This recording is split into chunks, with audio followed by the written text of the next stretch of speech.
qui a fait que j'ai fait ce métier.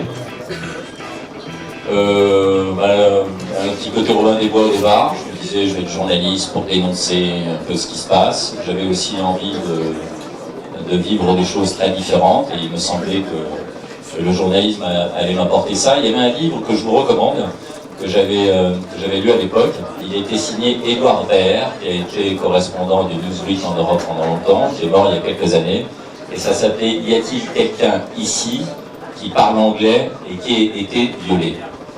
Alors voilà, ça peut paraître absurde, mais c'était une manière de sa part, et je vais vous raconter pourquoi il l'a intitulé comme ça, de résumer un peu parfois l'absurdité de ce métier et l'absurdité des situations face auxquelles on est, où il faut avoir parfois l'esprit un peu carabin, comme on dit, c'est-à-dire qu'il faut être à la fois dans l'émotion, dans la recherche de l'information, et un peu extérieur à la situation, parce que sinon on se laisse précisément déborder par l'émotion et on ne fait plus son métier d'informer et d'aller chercher l'information.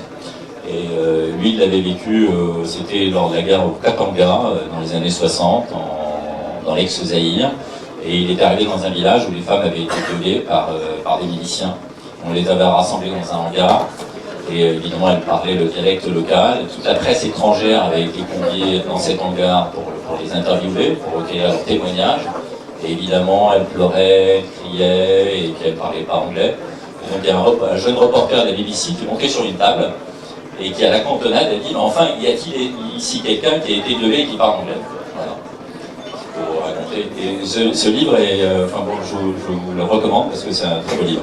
Sur la définition du journalisme, il y a quelques belles définitions.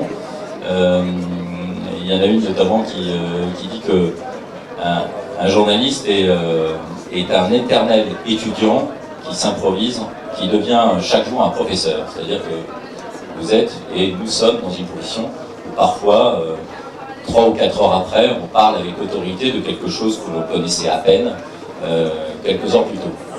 Voilà, donc c'est ce qui fait le charme de ce métier, c'est ce qui nous impose la vulgarisation, parce que voilà, il faut avoir un œil neuf, et c'est ce qu'attendent les téléspectateurs, c'est ce qu'attendent les auditeurs, c'est ce qu'attendent les lecteurs. Il y a une autre définition que j'aime bien et que j'oppose parfois à ceux qui critiquent notre métier, c'est que je dis que, je ne sais plus de qui est la formule, je crois que c'est Jean-François Revel, qui dit « Le journalisme est le plus jeune métier du monde ». Voilà, pour le plus vieux métier du monde, pour ceux qui n'auront pas compris. Le plus jeune métier du monde, ce qui veut dire qu'il est en permanence à réinventer. Le journalisme est né au XVIIe, XVIIIe siècle, et aujourd'hui, évidemment, les frontières ont explosé, les médias ont explosé, mais la base du métier, c'est quand même l'information, et c'est aussi le sens du récit, raconter des histoires. Il faut raconter des histoires pour mieux faire partager une situation, quelle qu'elle soit, mieux faire partager un enjeu, quel qu'il soit, que ce soit à l'hôpital, que ce soit au port de Paris, ou que ce soit à l'autre bout du monde. Et encore une fois, cette définition, c'est aussi à rapprocher ce qui est loin.